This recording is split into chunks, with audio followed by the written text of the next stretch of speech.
بسم اللہ الرحمن الرحیم۔ آج کی اس ویڈیو میں ہیموگلوبن کے متعلق چند مفید معلومات آپ تک پہنچانا مقصود ہے۔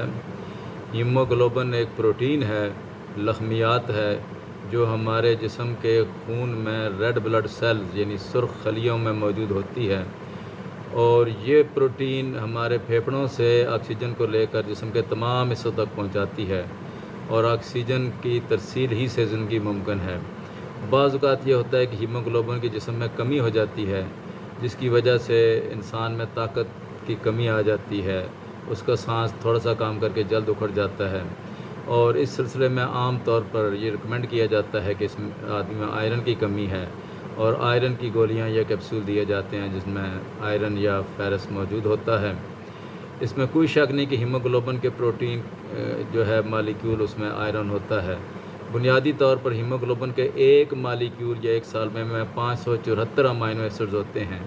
574 امائنو ایسڈ کی آغوش میں 4 ایٹم آئرن یا لوہے کے موجود ہوتے ہیں، لیکن اصل مسئلہ یہ ہے کہ جن امائنو ایسڈ سے پروٹین بنتی ہے ان کی 2 بڑی اقسام ہیں۔ ان میں سے ایک قسم کو ہم اسینشیل امائنو ایسڈ کہتے ہیں، یعنی انتہائی ضروری امائنو ایسڈ۔ ان کو اسینشیل امائنو ایسڈ اس لیے کہا جاتا ہے کہ یہ جسم خود ان کو تیار نہیں کر سکتا، ایک امائنو ایسڈ سے دوسرے امائنو ایسڈ میں بدل نہیں سکتا، ان کی موجودگی باہر طور پر خوراک میں ہمیں رکھنی پڑتی ہے۔ اور دوسری بات یہ ہے کہ اسینشیل امائنو ایسڈ کی زیادہ مقداریں ہمیں گوشت سے، انڈے کی سفیدی سے اور دودھ سے ملتی ہیں، یا دوسرے لفظ میں آپ یہ کہہ لیں کہ اینیمل پروٹین سورس سے ملتی ہیں۔ اگر کسی کے خوراک میں اسینشیل امائنو ایسڈ کی کمی ہے، یعنی اینیمل سورس کی پروٹین اس کی غذا میں بہت کم شامل ہے یا اس کا فقدان ہے، شامل ہی نہیں ہے، تو اب ایسے شخص میں ہیموگلوبن کی جو کمی ہوگی وہ صرف آئرن کھانے سے، صرف لوہے کے کیپسول کھانے سے دور نہیں ہو سکتی، کیونکہ ہیموگلوبن صرف لوہے سے تو نہیں بنتا۔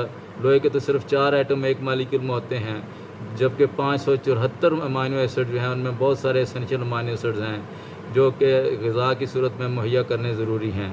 تو ایسے شخص کو دیکھنا چاہیے کہ صرف لوہے کی کمی نہیں ہے یا آئرن کی کمی نہیں ہے، بلکہ اسینشیل امائنو ایسڈ کی کمی ہے، اور اس کا بھی سد باب کرنا چاہیے۔ اور اسینشیل امائنو ایسڈ کی خوراک جن میں اسینشیل امائنو ایسڈ زائد پائے جاتے ہیں وہ ضرور کھانی چاہیے۔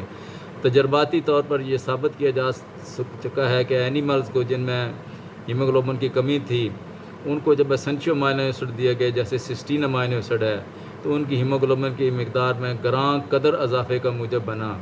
ظاہر ہے کہ ہیموگلوبن کے جو بنیادی اجزاء ترکیبی ہیں ان میں بہت زیادہ امائنو ایسڈ استعمال ہو رہے ہیں، اور ہر مالیکیول میں 4 ایٹم فیرس کے بھی ہیں، تو دونوں کے جو ترکیب ہے اسی ترکیب سے غذا میں چیزیں شامل ہوں گی تو انسان کے جسم میں ہیموگلوبن بنے گی۔